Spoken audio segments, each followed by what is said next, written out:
믿음이 어떻게 작동하나요? 오늘 제 설교를 쭉 끌어가는 중심되는 질문이 바로 이것입니다. 믿음은 어떻게 작동되는 거지요? 성경에서 가르치는 믿음은 일상과 인격이 성숙해지는 힘이고요, 또 그런 변화의 기운입니다. 참되고 살아 움직이는 믿음은 삶을 구체적으로 변화시킵니다. 그래서 많은 그리스도인이 더 큰 믿음, 또 더 깊은 믿음을 갖기를 갈망하는 것이지요. 그러나 그게 이 생각만큼 잘 되지 않아서 고민합니다. 아유, 믿음이 깊어지지 않아요. 아유, 더 큰 믿음 가져야 되는데 늘 걱정이 많아요. 사랑하는 여러분, 믿음은 어떻게 작동하는 것일까요? 마가복음 3장에는 수많은 사람이 예수님을 찾아오는 장면이 기록되어 있습니다. 7절과 8절을 보면 수많은 유대인들이 예수님께 몰려듭니다. 유대인들이 사는 전체 이스라엘의 제일 남쪽 유대 지방부터 저 제일 북쪽 갈릴리까지 해서 수많은 유대인들이 몰려듭니다. 그러나 유대인들만 예수님을 찾은 것이 아닙니다. 유대보다 더 남쪽 이두메라고 하는 지역이 거기고요, 또 유대 지방에서 요단강을 건너서 동편 지역, 그리고 이제 북쪽으로 가면 갈릴리보다 더 북쪽 두로와 시돈 지역, 제가 지금 말씀드린 지역은 이스라엘 경계 바깥이고요, 이방인들이 사는 곳입니다. 이 지역의 이방인들도 예수님께로 많은 사람들이 몰려들었습니다. 예수님이 집에 계시면 사람들이 몰려들어서 식사할 시간조차 없었습니다. 또 바닷가로 몰려가셔도 사람들이 예수님을 따라와서, 그래서 예수님이 사람들에게 말씀을 전하실 때 배를 띄우고 예수님은 배 위에서 사람들에게 말씀하셔야 했을 정도로 수많은 사람들이 예수님의 소문을 듣고 구름대처럼 몰려들었습니다. 여러분, 한번 생각해 보십시오. 이 정도면 아주 큰 성공 아닙니까? 하나님의 아들 그리스도께서 사람 몸을 입고 세상에 오신 목적이 세상 모든 사람에게 하나님의 진리, 복음의 말씀을 전하려는 것이니까 군중들이 몰려드는 상황, 그러면 대단히 바람직한 것이죠. 그런데 상황이 그리 단순하지 않습니다. 군중이 예수님에게 몰려드는 이유를 잘 살펴봐야 합니다. 마가복음 3장 8절을 보면 그들은 예수님이 하신 큰 일을 보고 몰려들었습니다. 큰 일이라고 하는 것은 예수님이 병자를 고치고 귀신을 쫓아내시는 이런 기적적인 사건들이 중심이고, 이런 소문이 사방으로 퍼진 것입니다. 병든 사람들은 예수님을 한번 잠깐이라도 만지기를 간절히 요청했고, 또 그렇게 간절히 원했습니다.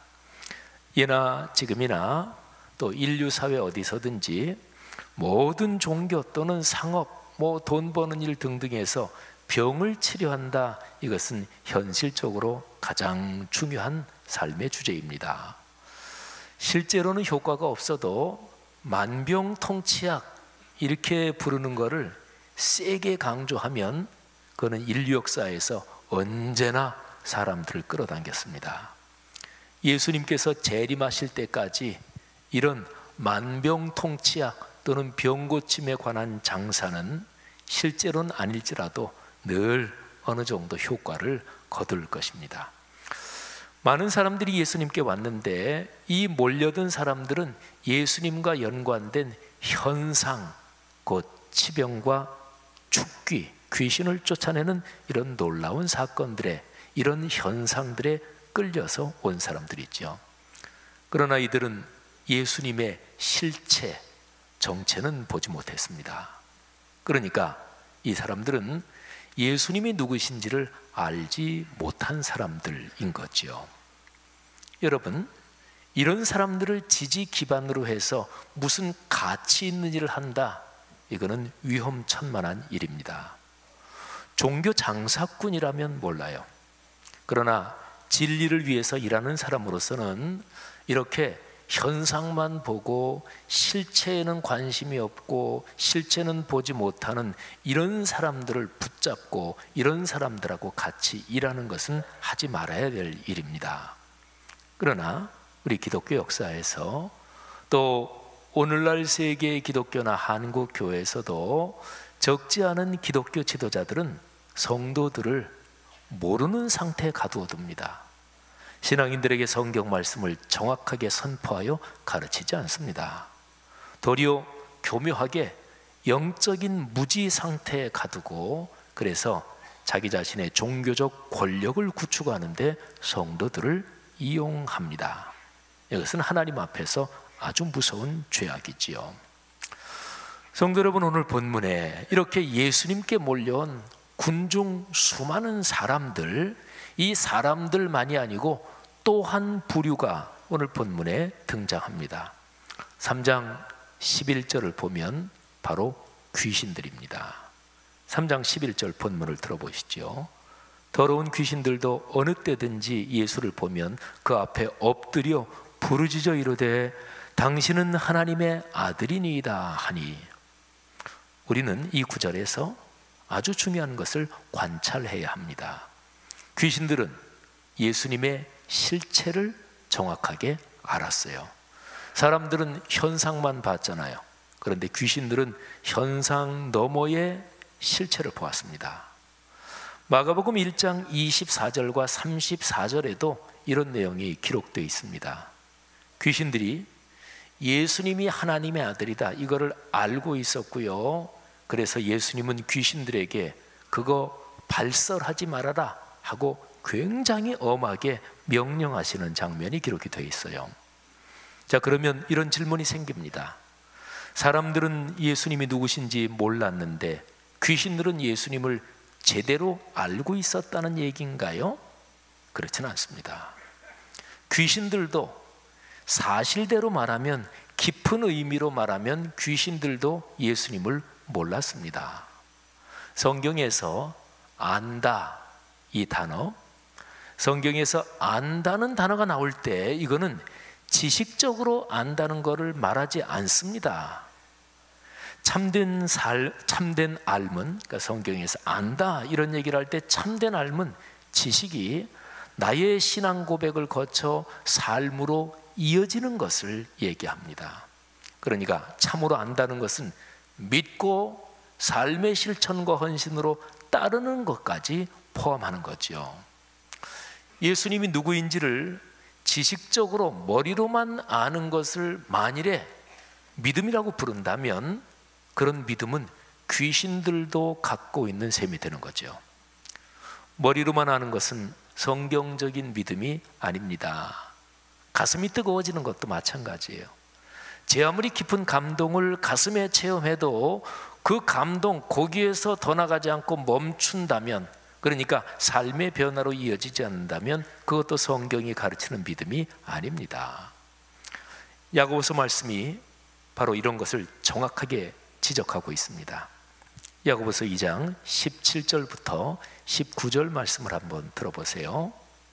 이와 같이 행함이 없는 믿음은 그 자체가 죽은 것이라. 어떤 사람은 말하기를 너는 믿음이 있고 나는 행함이 있으니 행함이 없는 내 믿음을 내게 보이라. 나는 행함으로 내 믿음을 내게 보이리라 하리라. 내가 하나님은 한 분이신 줄을 믿느냐? 잘하는도다. 귀신들도 믿고 떠느니라. 아멘. 여러분, 제가 읽어드린 이 구절이 금방 무슨 뜻인지 이해가 가십니까? 사실은 저는 이 성경 이거를 읽으면서 이게 보통 이렇게 읽으면은 금방 이게 머리에 안 들어오겠다 그런 생각을 합니다. 그래서 제가 읽어드린 구절 중에서 19절 말씀을 새번역 성경으로 제가 한번 읽을 테니까 들어보시죠. 좀 더 이해가 쉽습니다. 그대는 하나님께서 한 분이심을 믿고 있습니다. 잘하는 일입니다. 그런데 귀신들도 그렇게 믿고 떱니다. 자, 무슨 얘기인가요? 귀신들도 하나님 한 분만이 참신이심을 잘 압니다. 예수님이 하나님의 아들이며 세상을 구원하러 오신 메시아 그리스도이심도 잘 압니다. 그래서 귀신들이 하나님 앞에서, 예수님 앞에서 떠는 거예요. 제가 조금 전에 읽어드린 3장 19절에 귀신들도 믿고 떠느니라, 그런데 믿는다는 표현이 들어갔죠. 근데 여기에서 믿는다는 표현이 들어간 것은 이런 것을 믿음이라고 혹시나 부를 수 있다면, 그런데 그게 참된 믿음이 아니다, 이거를 표현하기 위해서 수사적인 표현으로 쓴 것입니다. 귀신들이 하나님 그리고 그 아들 예수 그리스도를 알아요, 지식으로. 그러나 귀신들은 회개하진 않아요. 변하진 않습니다. 하나님의 아들이며 그리스도이신 예수님을 나의 주님이십니다, 이렇게 신앙 고백하지는 않아요. 그러니까 그런 지식은 믿음이 아니라는 거죠. 귀신들은 사람들과는 달리, 몰려든 군중과는 달리 현상 너머의 실체는 보지만 그러나 그들에게 믿음이 있는 것은 아닌 거지요. 그러니까 그렇게 보면 귀신들도 예수님을 모르는 거예요. 그래서 예수님께서 3장 12절에서 귀신들에게 아주 엄중하게 명령을 해요. 예수께서 자기를 나타내지 말라고 많이 경고하시니라. 그러니까 예수님께서 자신이 하나님의 아들이며 세상을 구원하러 오신 구세주라는 것을 지금 이 상황에서 귀신들이 발설하는 것을 금지하십니다. 왜 그러셨을까요? 사람들이 엄청나게 몰려드는 상황에서 예수님이 하나님의 아들 메시아라고 광고를 해대면 큰 오해가 발생할 수 있습니다. 어떤 오해입니까? 군중들 숫자를 강력한 지지 기반으로 해서 하나님의 일을 하는 그런 존재가 메시아구나, 이렇게 오해할 수가 있는 거지요. 메시아가 군중들의 숫자, 사람들 숫자를 지지 기반으로 해서 하나님의 일을 하러 오신 분이 아니거든요. 십자가를 지심으로써 죄의 문제를 근원적으로 해결해서 인류 구원을 이루시는 존재가 바로 하나님의 메시아요, 그게 하나님의 뜻인데 이게 비틀려 버릴 수가 있는 거죠. 사랑하시는 여러분, 보세요. 지금 예수님이 어떤 상황에 계십니까? 엄청난 수의 군중들이 몰려들고 있습니다. 귀신들이 예수님 앞에서 떨면서 예수님이 누군지를 발설하고 있어요. 그런데 이 상황은 예수님에게 대단히 위험한 상황입니다. 참된 헌신이 없는 군중, 곧 살아있고 참된 믿음이 없는 군중은 위험합니다. 치병과 죽기 등 기적적인 현상이 참 믿음과 인격적인 변화로 연결되지 않는 현상은 대단히 위험합니다. 무지하고 맹목적인 추종자들은 사역의 힘이 아니라 위험합니다. 머리에 지식은 많은데 인격적인 신앙 고백이 없고 삶에 헌신이 없는 사람은 대단히 위험합니다. 그런 사람들과 귀신들이 하나님의 일을 지금 망치려 하고 있지요.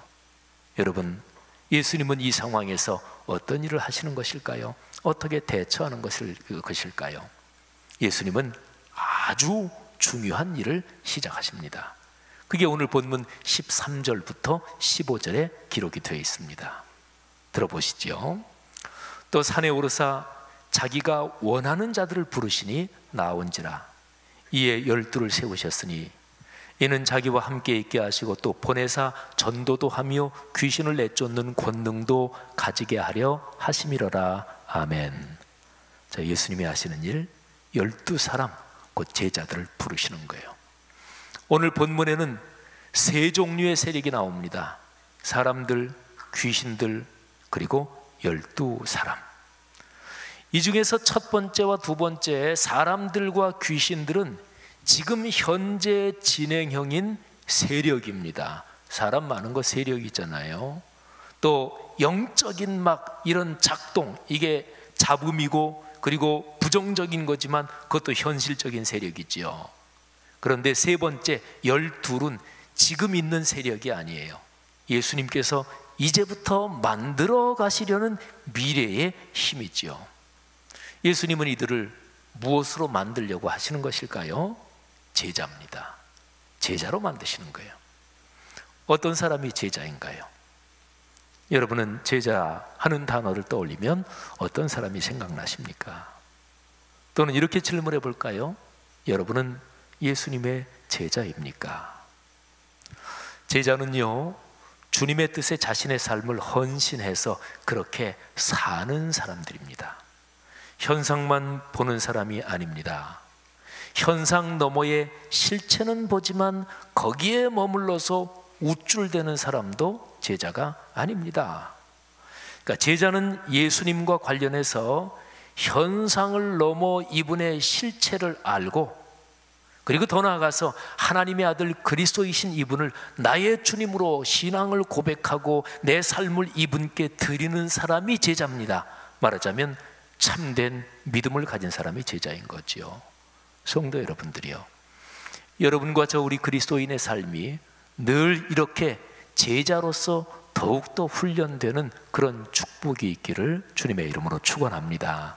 자, 그러면 참되고 살아있는 믿음을 가진 사람이 제자다 그랬는데 한 가지 더 질문해야 되죠. 어떻게 해야 믿음이 생겨요? 예수님이 지금 12사람을 부르신 그 본문에 보면 어떻게 해야 참되고 살아있는 믿음, 현실적으로 작동하는 믿음이 생기는지 예수님이 그 하시는 행동에 포함이 되어 있습니다. 자, 예수님이 12를 부르시는데 크게 두 가지를 위해서 부르십니다. 첫 번째는 당신과 함께 있게 하시는 거예요. 두 번째는 내보내서 사역을 하게 하시는 거예요. 두 가지예요. 그런데 믿음은 예수님과 함께 있는 데서 참된 믿음이 생깁니다. 예수님과 함께 있다는 것은 말씀과 함께 있다는 것을 뜻합니다. 2000년 전에는 예수님이 육신을 입고 실제로 계셨잖아요. 지금은 안 계시잖아요. 부활하셔서 하늘로 승천하셨으니까. 그러면 지금 우리가 예수님과 함께 있다, 마가복음 여기 3장 15절 16절 이 말씀에 있는 거는 지금은 뭐를 뜻합니까? 이거는 우리가 말씀과 함께 있다는 것을 뜻하는 거예요. 그래서 예수님과 함께 있는 훈련의 중심은 공예배의 말씀 묵상, 또 개인의 말씀 묵상입니다. 예수님과 함께 있는 것이 먼저고요, 그리고 그 사람들을 내보내는 것은 그 다음 일입니다. 성도 여러분이요, 예배의 심장인 주일 예배, 예배의 기둥인 수요 예배, 곧 공예배의 자리를 지키는 거예요. 이게 바로 주님과 함께 있는 훈련이에요.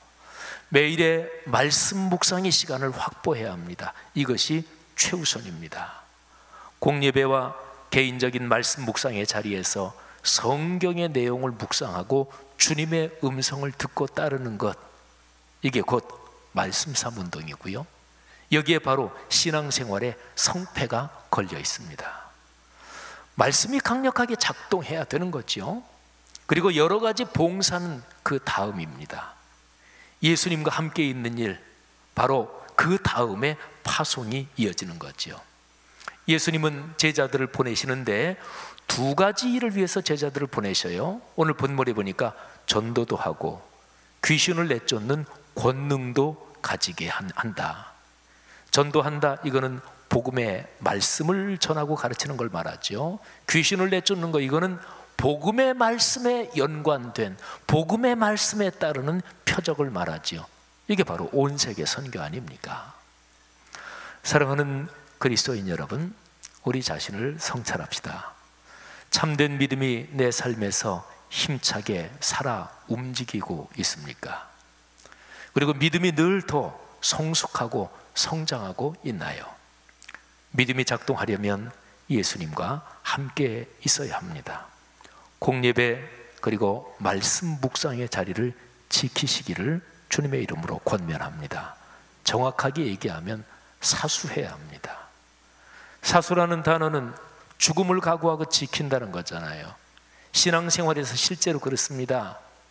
말씀이 작동되는 그 자리를 지키지 못하면 신앙이 병들고 더 심하면 신앙이 죽습니다. 그러니까 말씀을 묵상하는 자리가 거룩한 보루입니다. 보루, 이거는 전투 용어예요. 보루는 전투에서 그 지점이 뚫리면 우리 진영 전체에 결정적인 타격이 되는 그런 진지를 보루라고 해요. 악한 영은 끊임없이 말씀 묵상의 보루를 허물려고 합니다. 여기가 뚫리면 그러면 사역은 의미가 없어집니다. 주님을 위해서 헌신한다고 하지만 사실상 한두 껍을 들쳐놓고 보면 자기 만족을 위해서 하는 일이요, 자기 성취를 위해서 하는 일일 뿐인 거지요.